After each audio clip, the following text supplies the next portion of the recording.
There is a seemingly endless stream of advice that claims to help people lose weight.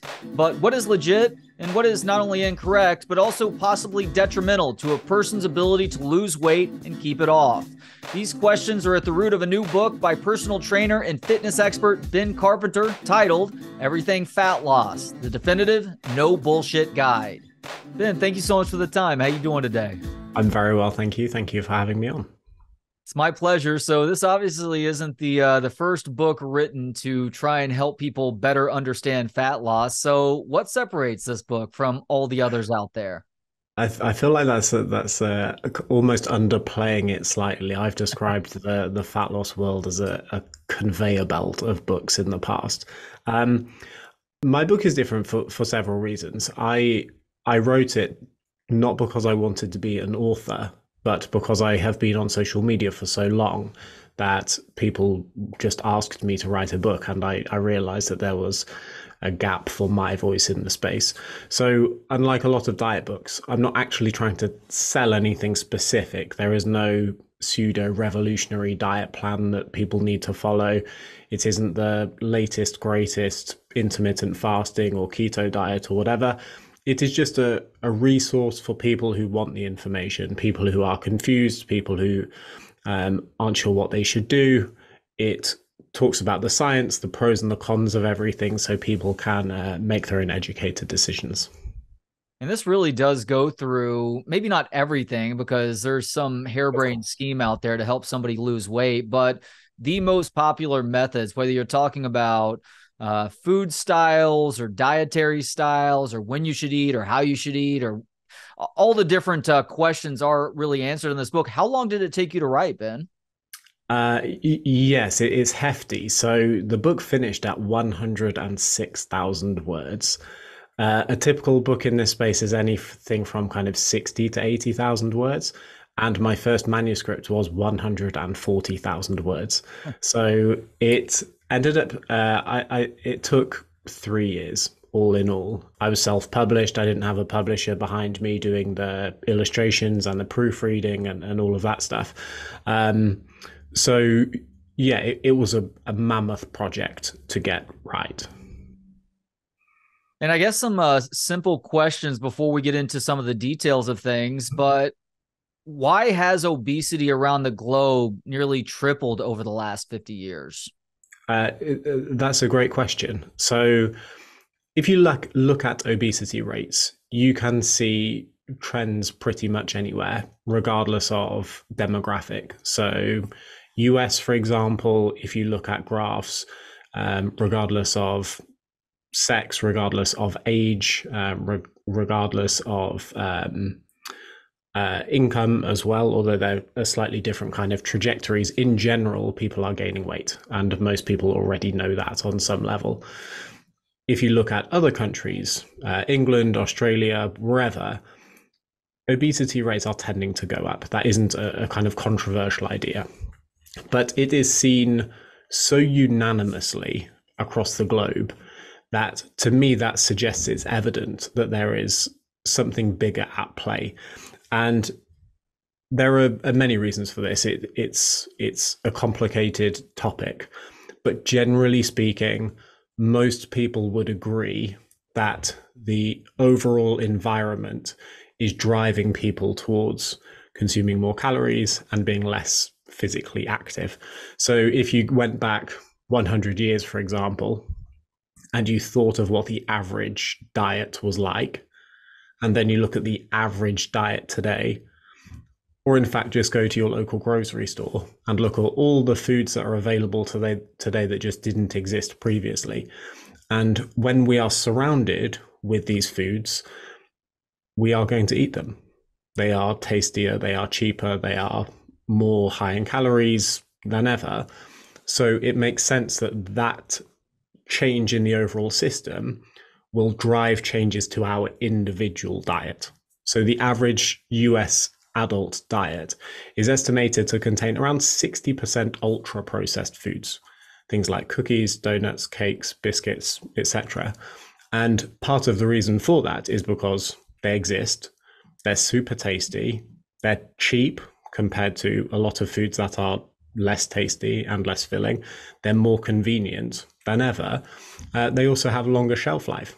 So why would you spend $5 on a salad that tastes like sadness when you can spend $5 on something that tastes delicious that won't expire in your fridge in the next 4 or 5 days? Yeah, they're even made to look visually appealing too. Not only the product itself, but oftentimes the packaging that it comes in. I mean, it is supposed to draw your attention on those shelves. Yeah, so food manufacturers are, huge conglomerates whose job is to try and get you to buy their products. And over time, that recalibrates the foods that we enjoy. So, say, for example, for a child, like if you think what you ate as a child compared to what foods tend to be available now, things change. And it's very hard to fight against a system. So I describe it kind of like swimming upstream. You could eat a salad for dinner. You could eat plain chicken breast and vegetables for dinner. But if you went down a supermarket, those don't look like the tastiest options anymore. So many things are grabbing your attention. So many things are made to be tastier, to be cheaper, whatever. So the likelihood that you want to buy chicken breast and vegetables goes down. And over time, this has become a population issue.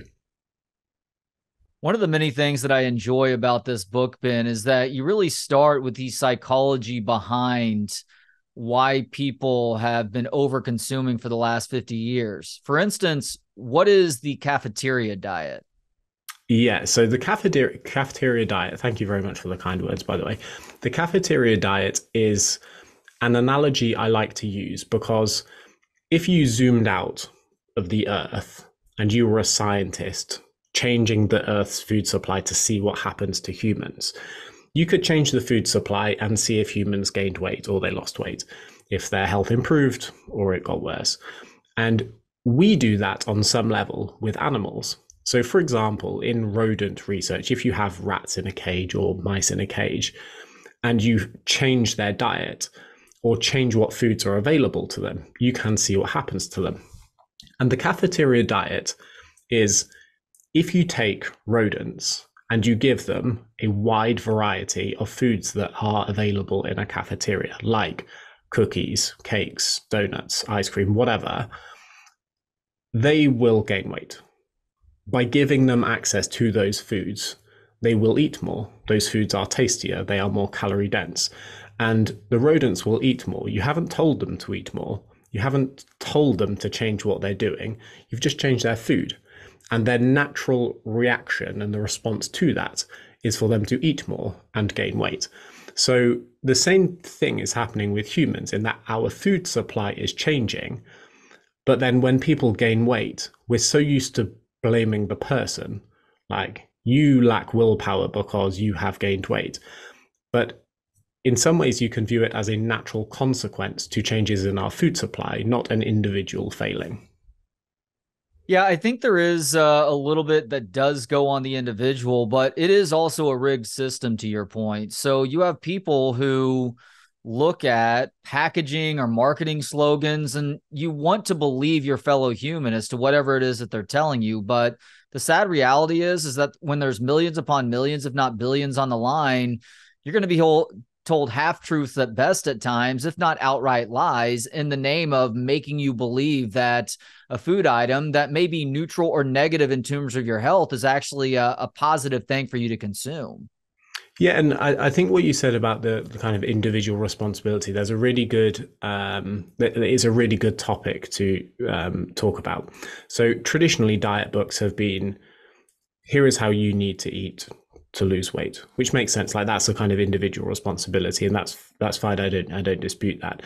How I would kind of give this as an example is if you or one of your listeners hearing this is in the room and they are filled with fresh, nutritious food and they want lunch, they will eat fresh, nutritious food. Then if you split the room in half and fresh, nutritious food is on one side, and then on the other side are pizza, brownies, cookies, ice cream, any of their favorite kind of what are described as junk foods or snack foods, they still have an individual willpower. They still have an individual responsibility. You can say you still make the choice over what you eat. But to most people, it's slightly harder to eat the nutritious food now when more tempting options are available. But what's happened now is our rooms aren't 50-50 anymore. If you go down your typical grocery store, the snack food sections are getting bigger and bigger and bigger. And the kind of fresh, nutritious, minimally processed foods tend to be off in a corner. So you walk through the vegetable section, there's the meat section and the butchers and the fish section and all of that. And then everything else are, if you want cookies, that's your aisle. If you want cereal, that's your aisle. If you want chocolate, that's your aisle. So over time, I think it becomes natural for people to just gravitate towards those foods. So what I propose is it takes more willpower for people to make that individual decision than it did 50 years ago. Yeah, that's a great point. There's a common phrase with the lower socioeconomic areas here in the US, and I'm guessing around the world too, that is, these places are considered food deserts because there aren't healthy options available in certain neighborhoods. But I heard somebody else talking about it and say it's less a food desert concept and more a food swamp concept to something that I think you were just speaking about, which you may have some healthy food options in these poorer areas, but it's really hard to see those healthy options amidst the sea of crap. Yeah, pretty much. So it's a little bit like, I would say you have an individual choice if you want to go to the gym. But if the gym is 5 miles further away or 10 miles further away, your individual choice gets harder and harder. It takes more effort for you to want to do that because it takes more time out of your day, more effort to do so. And that's kind of what's happening with willpower and food choice. You do have a choice to pick things up, but your body will naturally crave the things that you know are more delicious. If I love cookies and I hate spinach, and you put cookies and spinach in front of me, it makes sense that I'm going to eat the cookies.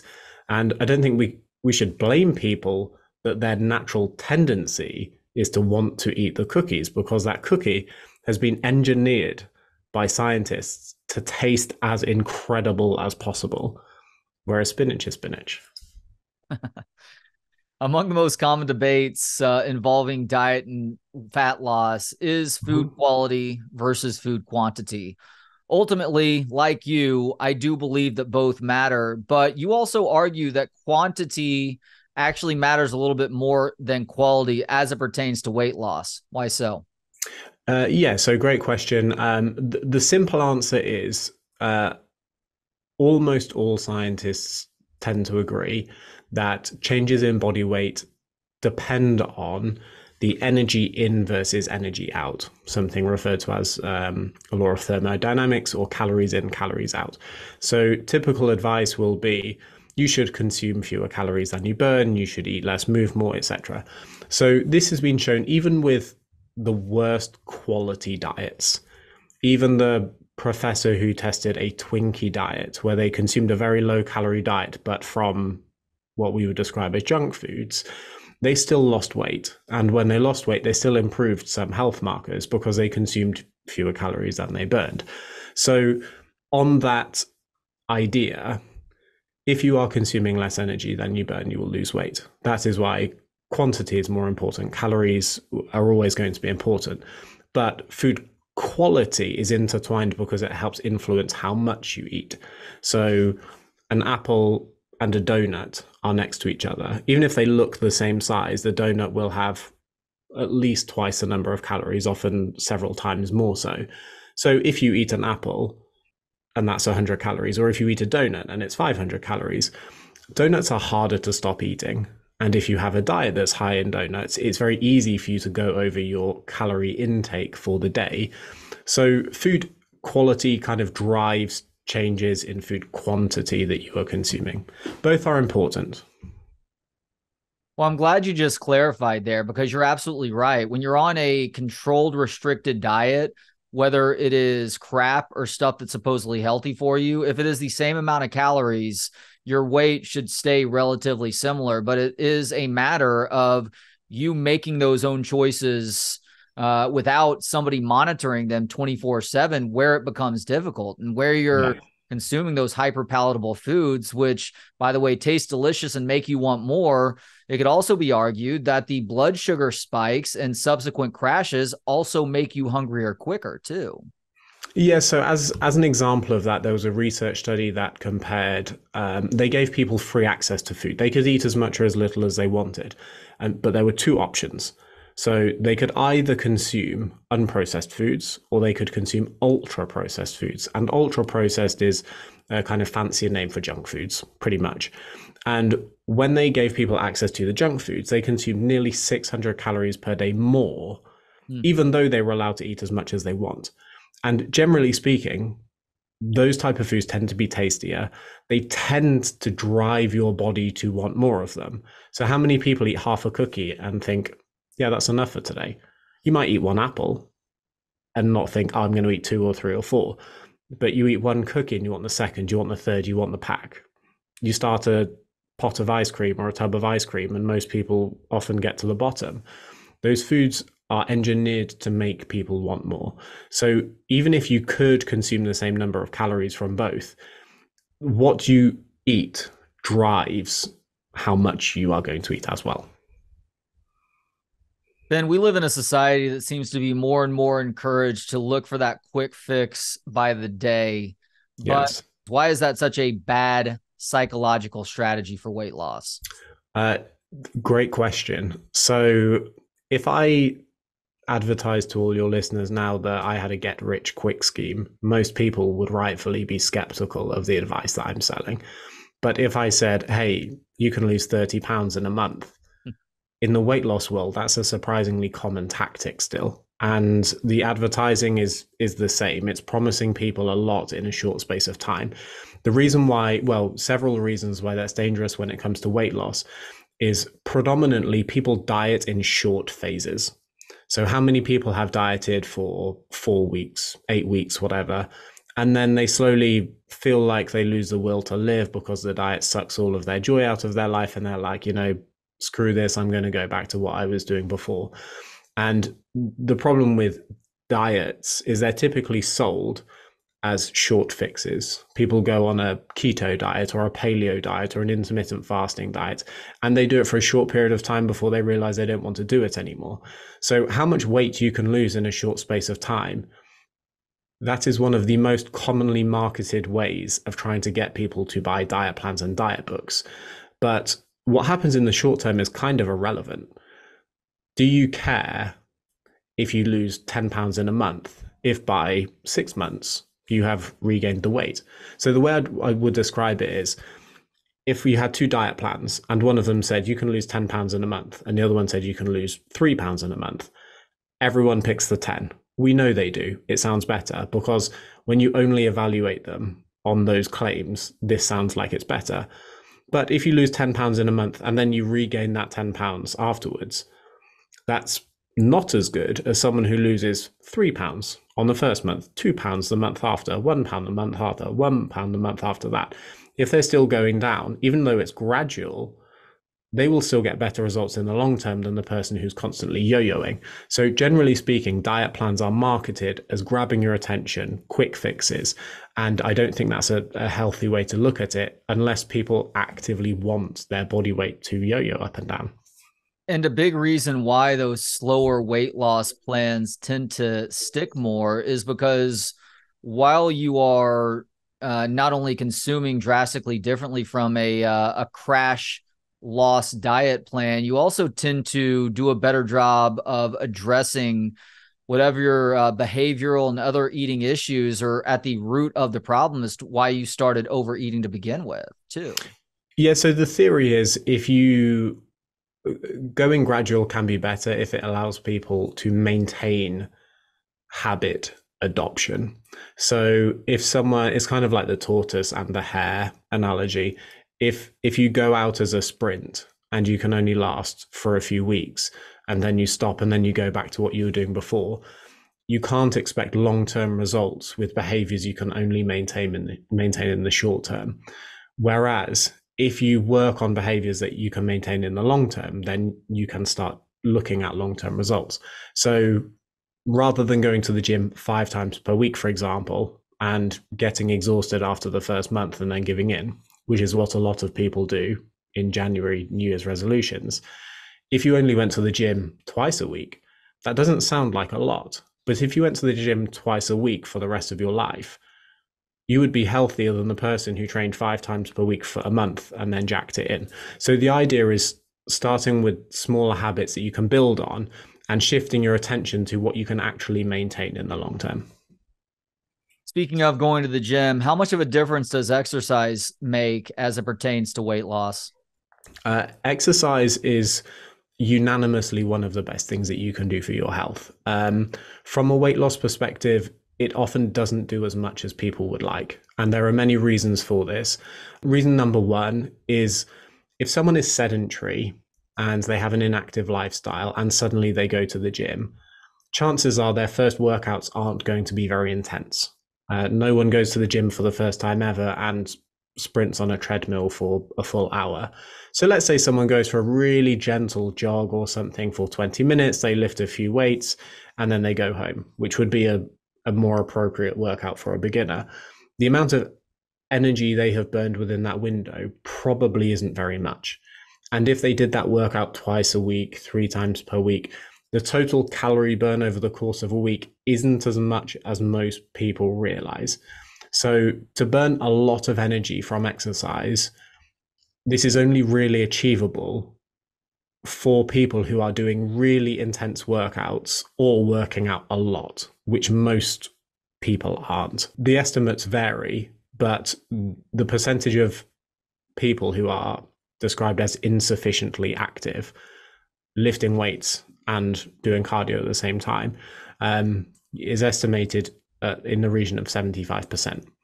So to think that people are burning a huge amount of energy when they go to the gym is probably not sensible. Exercise can help promote fat loss. It can help promote weight loss. But generally speaking, that's when doing more work than your average person tends to do.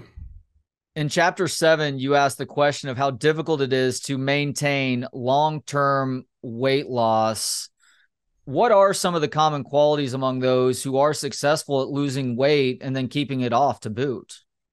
Yeah, really, really good question. So we know that in general, diets often work very, very well for short periods of time. Everyone who goes on a diet loses some weight initially, but if you called them 6 months after they started, 12 months after they started, or 5 years after they started, a lot of those people won't have maintained the weight loss they achieved at the beginning. And sometimes that is because they just stopped doing whatever they were doing. They did a keto diet for 4 weeks and then they went back to what they were doing before. But for whatever reason, people tend to regain some of the weight they lost. The people who do maintain a significant amount of weight loss in the long term tend to share some surprisingly basic behaviors. So they tend to be physically active, is the most important one. They often are physically active outside of exercise as well. So it's not necessarily just going to the gym for an hour at a time, 2 or 3 times a week. It's people that tend to walk more in day-to-day life. People who have more physically active lifestyles or physically active jobs can burn a surprising amount of energy relative to someone who works an office job and does a little bit of exercise on top of that.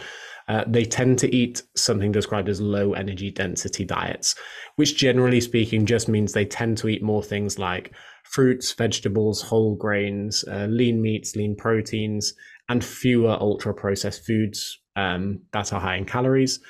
There is also a trend for people to monitor their body weight and monitor how much they eat. So if, for example, everyone listening to this stepped on the scale once per week for the rest of their life, chances are, because it makes them more aware of their weight, that can have some influence on their behaviors. So it's a bit like checking your bank balance. If you see your bank balance going in the wrong direction and you're checking it, you think, I need to stop spending as much money, and it allows you to make educated decisions. And people who weigh themselves, described as self-monitoring, tend to have better weight loss outcomes in the long term. Those are the habits that people tend to share. It's people who can do that stuff for a longer period of time, which is why it's so important to shift the focus away from habits that you can maintain only in the short term to what you can actually maintain for life.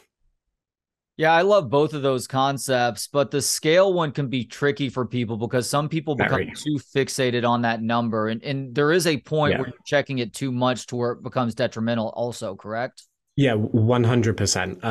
The scale, a lot of people have very emotional relationships with the scale for many valid reasons. The way I would describe it is, if I put a gun to your head and said, earn as much money as possible in the next couple of months, chances are you would do things that you couldn't maintain in the long term. You might do things that aren't particularly healthy. You might see your family less because you're working all hours under the sun. Your stress levels will go up. Do you know what I mean? And even though the number changes, your overall well-being has taken a hit in other ways. And that is often what happens when people get too obsessed with the scales, because it can nudge people towards developing unhealthy behaviors to try and beat the scale. So, for example, people that go to slimming clubs a lot, like the Biggest Loser style weigh-ins, where there's a group of people and then they're monitoring what you're doing, there's a risk that people who do that try whatever they can to get the number down. So starving themselves, using laxatives, using diuretics, using saunas, all of these are kind of little almost like cheats that people try and use just to get the number on the scale down. None of them show that someone has lost body fat, and none of them are even healthy things to implement. But people become so fixated on, I need that number on the scale to go down, that they often do unhealthy things to get there. So the weighing yourself regularly is a tricky one, because although it can be good from a weight management perspective, it is also a very delicate thing to tell people to do, as you have rightly said. And I'm maybe a bigger fan of self-monitoring food intake, because a lot of people, they just blindly eat and they don't really think about what it is that they're consuming or how much of something that they're consuming. So whether you're talking about a food tracking app or maybe even a food diary, to be able to quantify what it is that you have put in that position can go a long ways in helping you to at least change some of those behaviors too. Yeah, and I think so. So I think calorie tracking is becoming more and more common for people, but it's still a complicated process. Most people don't want to download a calorie tracking app and count every time their snack was, 726 calories. So just like the weighing thing, it can get too meticulous, it can get too obsessive. But the food diary, like you said, doesn't have to be obsessive. So for example, right back when I started as a personal trainer in 2006, we were often encouraged people to get people just to write basic food diaries. And they never said, here's how many calories they had. It just say, I ate this for dinner, I ate this for lunch, or whatever. And even just doing that, you can have a surprising amount of awareness for your overall habits. So you don't have to check your bank balance every single day to micromanage every dollar and cent you spend. But if you look at the overall trends, it can allow you to adjust your behaviors. And giving people food diaries, sometimes they would look at it and go, I barely eat any fruits and vegetables. Or, oh my God, I didn't realize I was drinking this much alcohol. And it doesn't even have to have calories attached. It can be enough awareness for someone to make some healthy changes without obsessing about the minor details. Chapter 10 is titled Sugar, the Truth Behind the Controversy. Yeah. Let's start here with sugar, Ben. Is sugar on its own fattening? No, it is not. And that shouldn't really be super controversial. Think of sugar, if you want, as a molecule, and that molecule can appear in various different foods that can be completely different. So if I had a handful of jelly beans and I had a handful of apple slices, I could have them so they both contain the same amount of sugar, but they're not equally bad from a health perspective. We know that. We also know that people that tend to eat apples probably aren't consuming as many calories as people who are eating a lot of jelly beans. On a calorie for calorie basis, sugar doesn't appear to be fattening. So if you give people the very precise number of calories they need to maintain weight, and you give them either a high sugar diet or a low sugar diet, they don't seem to gain weight on the high sugar diet. But Foods that are very high in added sugars tend to be very easy to overeat and tend to be very nutrient sparse. So diets that are high in added sugars from ultra processed foods like junk food type items are associated with weight gain. But that doesn't mean that sugar itself is the problem. And this is why people, kind of government agencies, for example, try and separate sugars and added sugars, because sugars are naturally occurring in fruits, vegetables, etc. You can eat these without worrying. Generally speaking, most people aren't eating a huge amount of fruit to the point that it ever becomes a problem. But diets that are high in added sugars, these are indicative of a low diet quality overall. And that is indicative of diets that tend to be worse for your body weight because they are calorie dense and easier to overeat. Yep, and fructose, which is the sugar found in fruits, and part of the reason why it's better than table sugar is because of the fiber in the fruit that slows the breakdown in the liver. But by the same token, and this is one of those funny myths that seems to have existed going back 30 plus years, thanks to big food selling something as that which it is not necessarily, is if you drink a glass of orange juice, you're not just consuming one orange when you're drinking down that orange juice. And we're taking away even the potential for added sugar here. That's because it takes like 7 or 8 oranges to make that single glass of orange juice too. Yeah, so juice is actually a great example. So in theory, if someone had a glass of orange juice and they say, this is sugar, sugar's fine.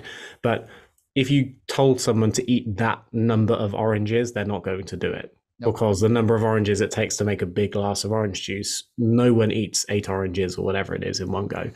In theory, both of them could contain the same amount of sugar, but when you eat it in its whole form, it's harder to consume that much, which is one factor, and it is wrapped in everything else in that kind of food matrix. So it's a little bit like when people say, is fat bad for you? Fat appears in various forms in various foods, and red meat, for example, can have fat, or processed red meat like bacon, McDonald's burgers can also have fat. Olive oil can also have fat. And it's not just that molecule itself, it's the food that it's in that influences your kind of biological processes. And sugar is there are very real risks of diets very high in added sugars. But describing sugar as the problem is a little bit short-sighted, like you pointed out. You write that sugary drinks are especially bad because they elicit weak dietary compensation. What do you mean? Yeah, so dietary compensation is, if I gave you extra food to eat now, how does that change what you eat next? So if, for example, someone went out for a big buffet lunch and they don't normally do that, when it comes to dinner time, chances are they're not going to be as hungry, and they will eat less at dinner because they're so stuffed from eating a huge buffet lunch. So that is dietary compensation. You added something in and then it reduced what you ate later. So sugary drinks don't tend to do that like food does. So if you give someone a couple of 100 calories from a soda and they add it onto their meal, the soda doesn't tend to cause them to eat less. But if you gave them a couple of 100 calories of extra food, they would tend to eat less from their main meal. So for example, if you give people a large starter, if that starter means they feel less hungry, then when their main course comes, they tend to eat less. But drinks don't tend to do that. So because of the lack of fiber, because of the way you can consume it really quickly, if you add a lot of sugary drinks into people's diets, they tend to consume those calories as additive without reducing anything they ate elsewhere. And that's kind of unique to liquid calories. How does sleep quality impact weight loss? Sleep quality is surprisingly huge. And it's huge for many reasons. So let's take a typical example. Someone has a newborn and their sleep quality just is suddenly catastrophic. They're not sleeping much at all. This can disrupt hormones relating to appetite. So they can immediately feel hungrier. Because they are awake for longer, there's a greater opportunity to eat. So if someone sleeps for 8 to 9 hours, or they only sleep for 4 to 5 hours, because they're awake for a greater period of the day, they are going to want more food for those waking hours. That makes sense. On top of that, for whatever reason, people who sleep less have worse body composition adaptations in response to exercise. So what I mean by that is, if you had an identical twin and you both diet and exercise, but you sleep worse than your twin does, you get fewer hours sleep, you might lose the same amount of weight, but you will lose more of it from lean body mass than your twin would, and your twin would lose more fat mass within that weight.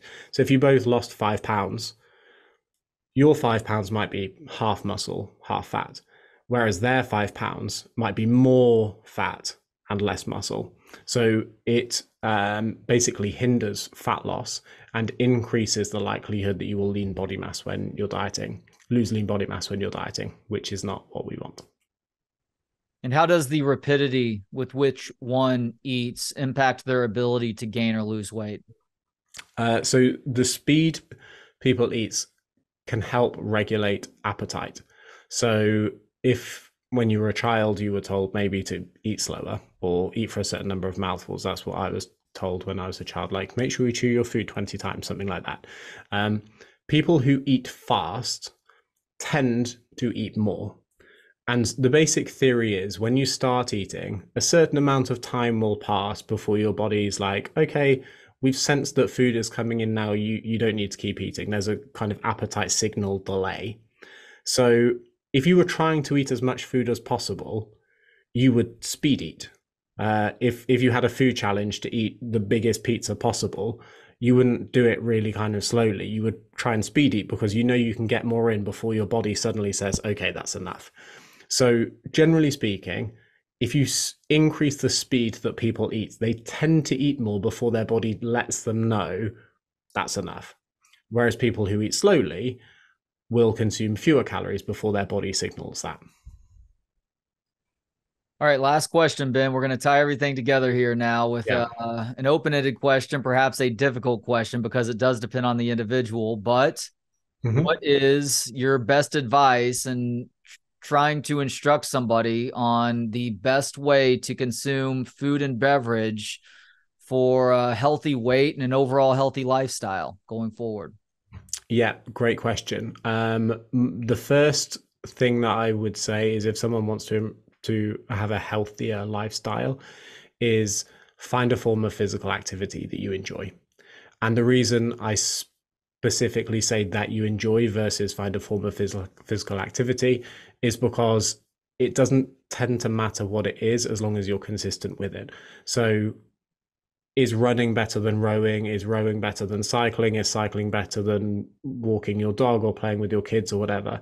Like, all of those questions are valid, but I would much prefer that someone picked something they enjoyed and they stuck with it, because it's then easier to scale up. So I would always say, find a form of exercise you enjoy and then try and build upon that over time. If you love walking with your dog or playing with your kids, try and walk a bit further or a bit faster or whatever, something so there's progress involved. When it comes to nutrition, all dietary approaches for weight loss tend to revolve around the same thing. I would say it's best not to get sucked into, is this diet plan better than this? Is this going to work better than this? Will I lose weight faster on this? The same principles tend to apply. So what vehicle will allow you to consume fewer calories, but also do it in a way where it causes the least discomfort possible? So, for example, if you start eating more vegetables, if there's a way that you can get vegetables into your diet that doesn't make your diet suddenly seem like a terrible thing to eat, that will naturally displace other foods out of your diet without you obsessing about, I can't eat this, I can't eat this, I can't eat this. So prioritizing minimally processed, nutrient-dense foods, things like fruits, vegetables, whole grains, lean proteins, legumes like beans, pulses, etc. All of these things are healthy dietary staples. And if you prioritize those, the other stuff tends to get nudged out. And regardless of what dietary approach people want to pick, doing this is something that all of them tend to agree upon. Great advice, which is just what Ben Carpenter does in life, on social media, and now in this excellent new book titled Everything Fat Loss, the Definitive No Bullshit Guide. Ben, thank you so much for the time today, and thank you for this book. It's been a pleasure. Thank you very much for having me on. Thanks to Gentleman Jesus for the intro and outro music. Hear more of his work at gentlemanjesus.com. And thanks to you for hanging out. For more of the show and to connect on social media, visit booksonpod.com. We'll talk to you next time on Books on Pod.